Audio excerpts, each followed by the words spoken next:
dadka reer India waxay adduunka ka yihiin 17.7 boqolkiiba waxayna isticmaalaan 7 boqolkiiba oo kaliya tamarta adduunka oo dhan halka dadka reer Mareykan ee adduunka ka yihiin 4.2 boqolkiiba ayna isticmaalaan 16 boqolkiiba tamarta adduunka oo dhan taasoo macnaheedu yahay halkii qof ee Ameerikaan wuxuu isticmaalaa 96 qof oo Hindi ah tamarta ay isticmaalaan ma u malaynaysaa Mareykanku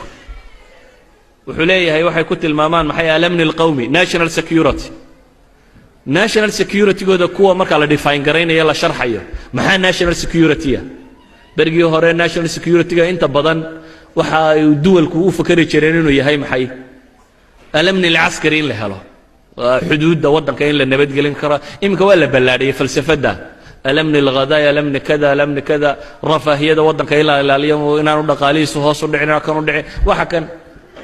ma u malaynaysaa American definitions ama qaabku u sharxa Mareykanku maanta ee waliba laga yaabo doctorateskooda ugu waaweyn inay sharxa leeyihiin bal ee kuwii la taliyaasha madaxweynahooda u ahaa inay leeyihiin yani book waa ku saabsiisan doonaysa waan ku tilmaamayo wada akhri definitionska ku yaala waxa ka mid ah مثلا an تعبير yar akhriyo mid iyaga ka mid ah national security threats buu sharxaya waxyaabaha threat-ka ku ah yani maxaa la yiraahdaa ku ah halista ku ah security-ga Mareykan waxa ka mid ah buu yiri development assistance and population planning are tools of statecraft as important as new weapons in dunida saddexaad si kale haddaanu tilmaamo weedhan iyo weedho badan oo kale ay leeyihiin dunida saddexaad dhasheeda in la yareeyo bay yidhaahdeen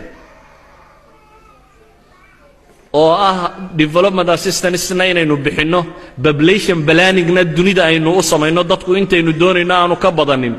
waa tuulalka ugu waaweyn aynu u baahanay bay leeyihiin sida aynu ugu baahannahay new weapon systemska saynu ugu baahanay nuclear iyo waxa kan waxyaabo aynu ugu baahida badan leebay ka mid tahay buu tilmaamaya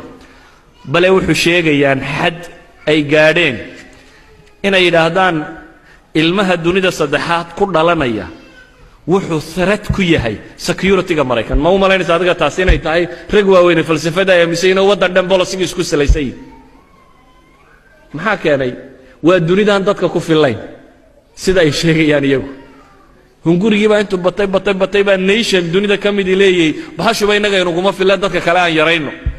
dagaal lagu yareeya daawo lagu yareeya xanuun lagu yareeya dadku waxa laga yaabaa inay yiraahdaan dunida horumar ma jireen dadku ma cunaa la ishayaa